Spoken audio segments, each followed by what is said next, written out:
Thundercats, um dos desenhos mais icônicos dos anos 80, que à primeira vista, parecia apenas uma aventura de heróis felinos lutando contra o mal. Mas será que é só isso mesmo? Ou por trás dessa animação existe uma simbologia muito mais antiga, que remonta às eras da Terra, ao dilúvio bíblico, às lendas egípcias e até às civilizações ocultas que adoravam deuses caídos? Hoje, nós vamos mergulhar no universo de Thundercats sob a ótica da cosmologia bíblica e enoquiana, e eu garanto, você nunca mais verá esse desenho com os mesmos olhos. E os espíritos do mal transformem esta forma decadente em boa! O segredo do terceiro mundo.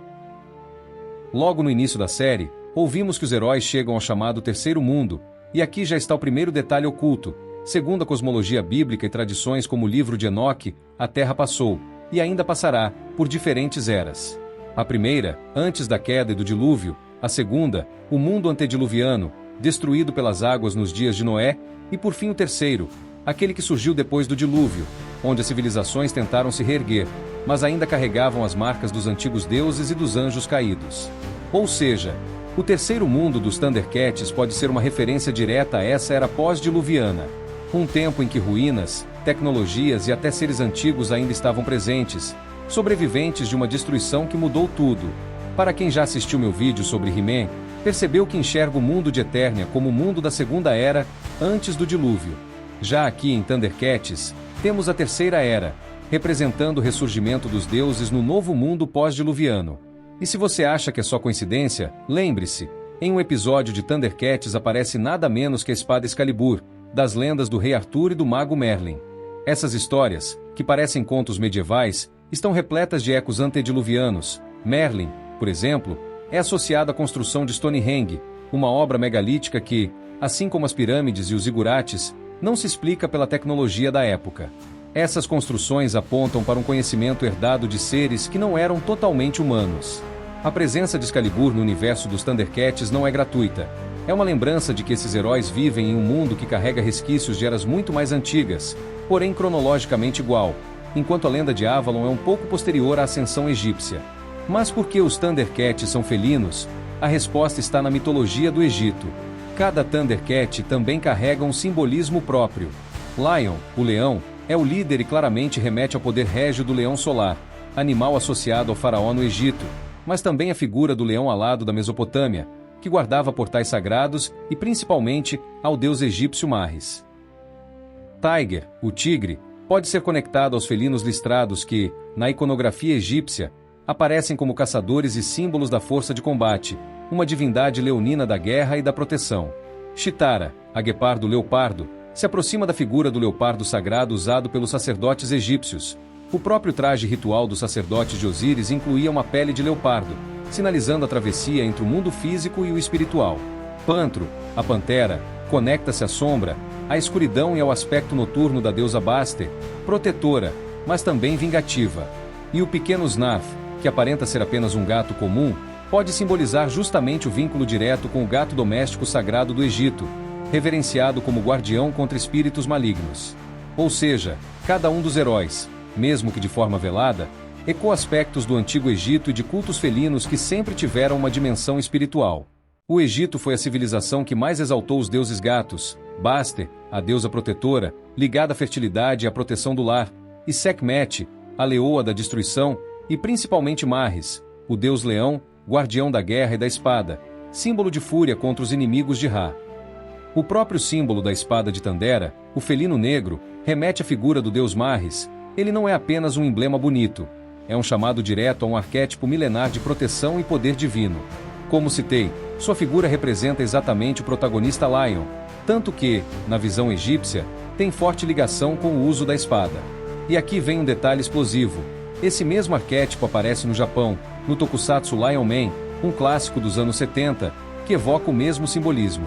Apesar de não existir um deus leão japonês original, no Japão chegaram símbolos vindos da Índia e da China, como Narazinha do hinduísmo, representado como um ser metade homem e metade leão, e também os Komainu, leões guardiões espirituais, que mesmo não tendo origem japonesa direta, tiveram grande influência no espiritualismo japonês. Ou seja, Lion Man e Lion dos Thundercats podem ser ecos do mesmo ser antigo, um arquétipo global, cultuado sob nomes diferentes, mas que na verdade aponta para seres antigos que as nações presenciaram em algum período da história. E o que seria de Thundercats sem o seu vilão?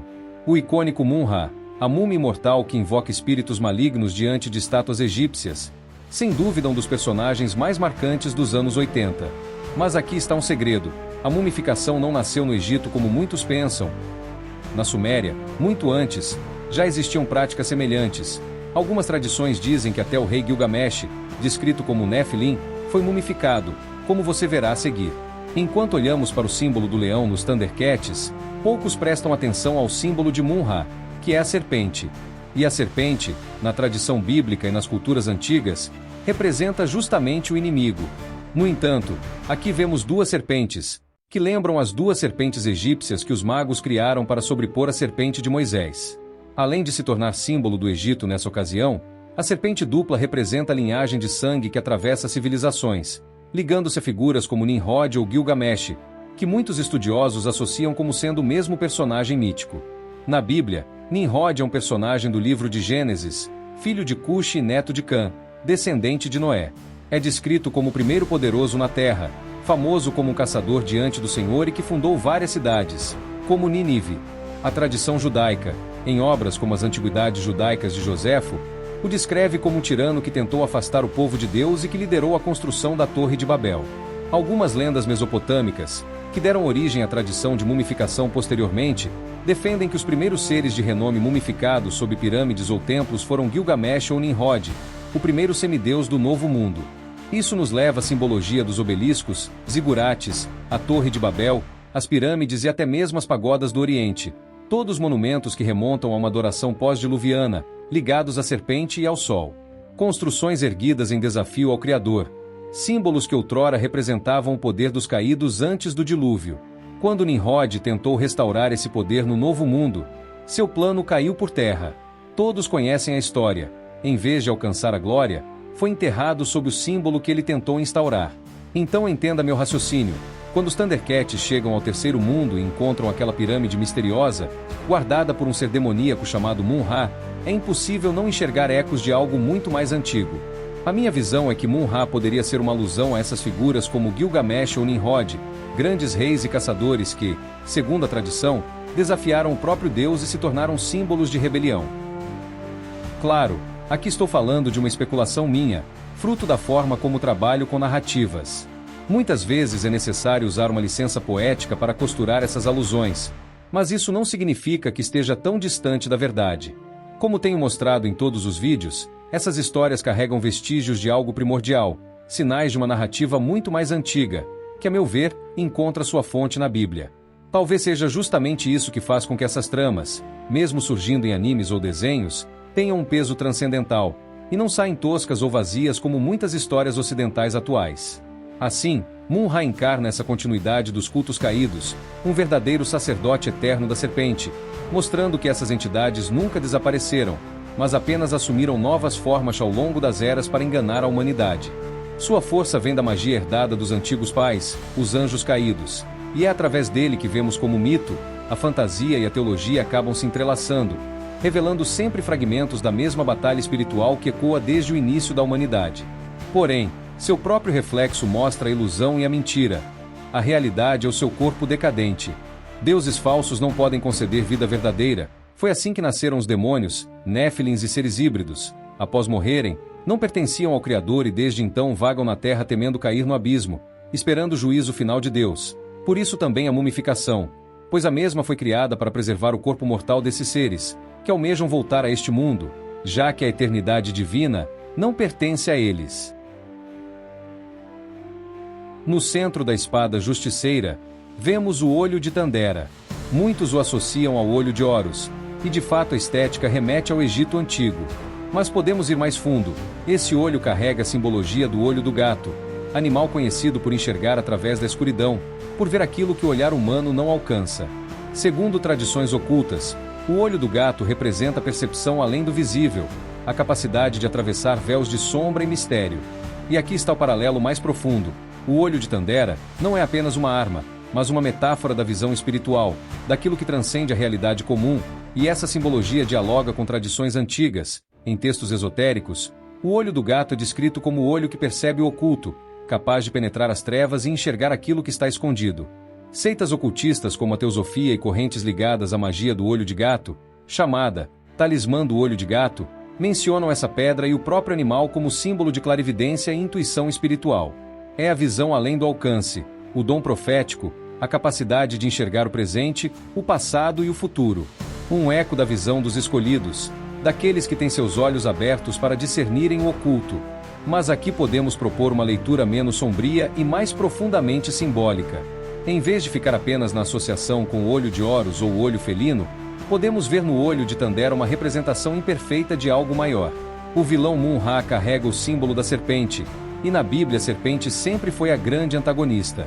Quando Lion levanta a espada justiceira e invoca o olho, ele, ainda que de maneira imperfeita e limitada, reflete um arquétipo muito mais elevado, o do leão da tribo de Judá.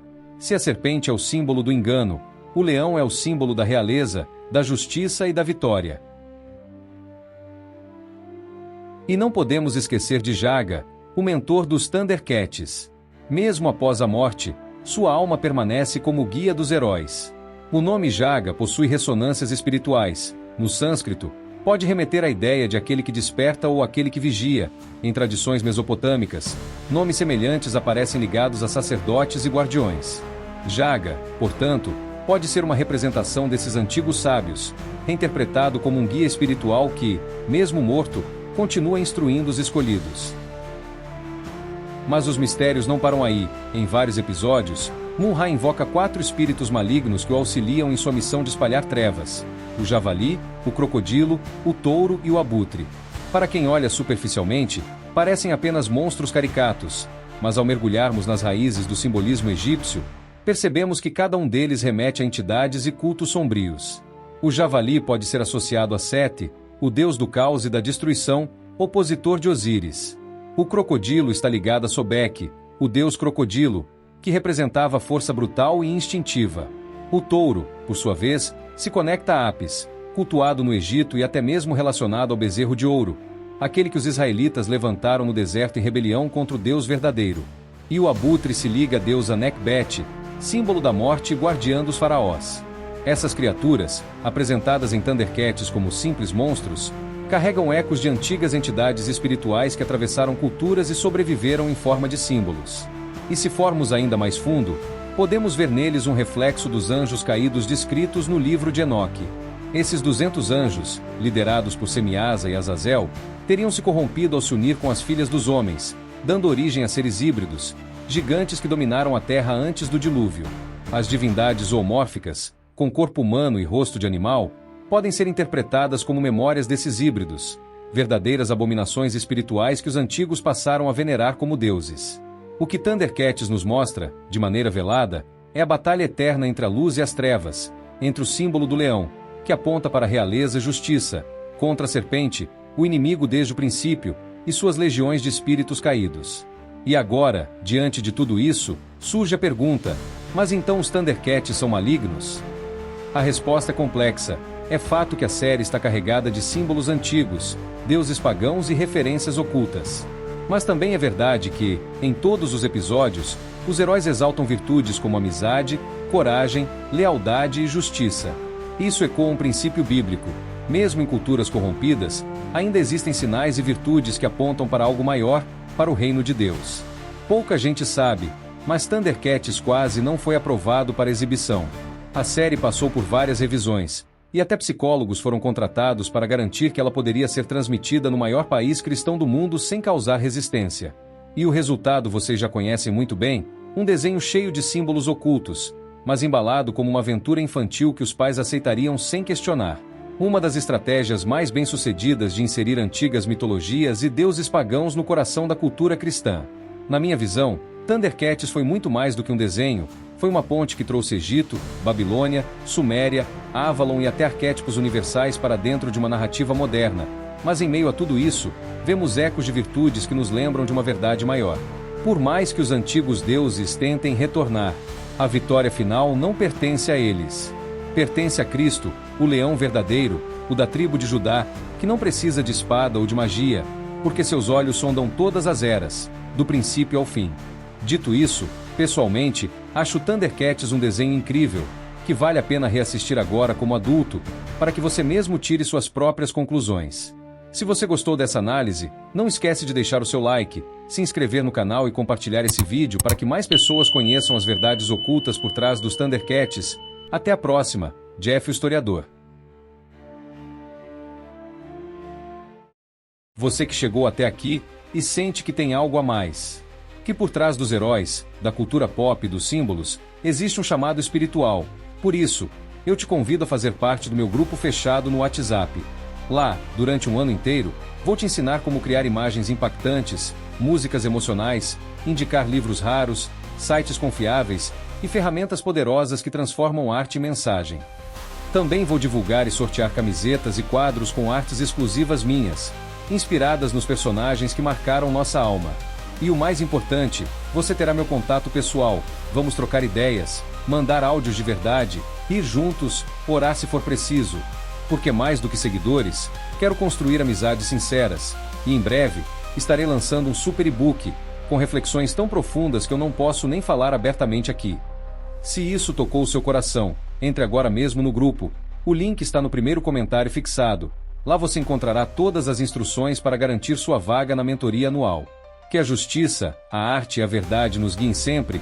Eu sou o Jeff, e essa jornada está apenas começando.